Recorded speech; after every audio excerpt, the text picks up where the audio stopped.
Hello friends, welcome back to our channel. Panguni ఉత్తరం లేదా మీన ఉత్తర ఫాల్గుని స్కంద పురాణంలో పేర్కొన్న 8 మహావ్రతాలలో ఒకటి. పురాణాల ప్రకారం ఈ రోజున ఉపవాసం పాటించడం కళ్యాణం వ్రతంగా పరిగణించబడుతుంది. తమిళంలో పంగుని పౌర్ణమి రోజుని పంగుని ఉత్తరం అంటారు.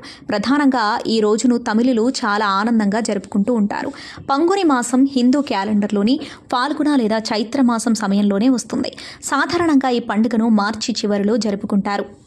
పౌర్ణమి ఆకాశంలో ఉదయిస్తుంది. ఈ రోజున చంద్రుడు ఉత్తర ఫాల్గుణ లేదా ఉతిరం నక్షత్రంలో ప్రవేశిస్తాడు. తమిళ క్యాలెండర్లో పంగుని చివరి నెల అవుతుంది, ఎందుకంటే ఆ తర్వాత తమిళ నూతన సంవత్సరం ప్రారంభమవుతుంది. ఉతిరం నక్షత్రం పౌర్ణమితో కలిసినప్పుడు ఇది తమిళ హిందువులకు ప్రత్యేక అర్థాన్ని కలిగి ఉంటుంది. ఈ రోజు మురుగ భగవానుడు ఇంద్రుడి కుమార్తె అయిన దేవనై వివాహ రోజు కంటే చాలా ప్రత్యేకమైనదిగా నమ్ముతారు. పంగుని ఉతిరము మురుగస్వామి వివాహానికి జరుపుకుంటారు. దేవసేనను ఇంద్రుని తెల్ల ఏనుగు ఐరావతం పెంచింది. జయంతిపుర మహత్యం వంటి మరొక కథ మురుగ భగవానుడు మరియు అతని భార్యలు దేవనై మరియు వల్లి వివాహం గురించి కథను వివరిస్తుంది.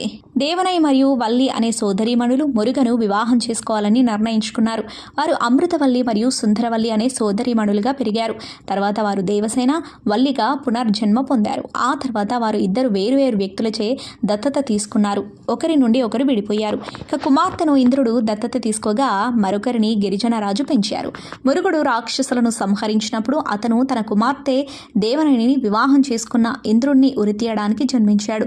తర్వాత అతను తన సోదరుడు గణపతి సహాయంతో వల్లిని వివాహం చేసుకుని తిరుత్తనికి తీసుకెళ్లాడు. ఈ పౌర్ణమి రోజున శివుడు పార్వతీ దేవి యొక్క ఇతర అద్భుతమైన వివాహాలు జరిగాయి. అప్పటి నుండి తిరుపతి తిరుమల తీర్థంలో అయ్యప్ప జయంతిగా జరుపుకుంటారు. పంగుని ఉత్తిరం నక్షత్రం ప్రారంభం మార్చి 24, 2024 ఉదయం 7:34 పంగుని ఉత్తిరం నక్షత్రం ముగుస్తుంది మార్చి 25, 2024 ఉదయం 10:38.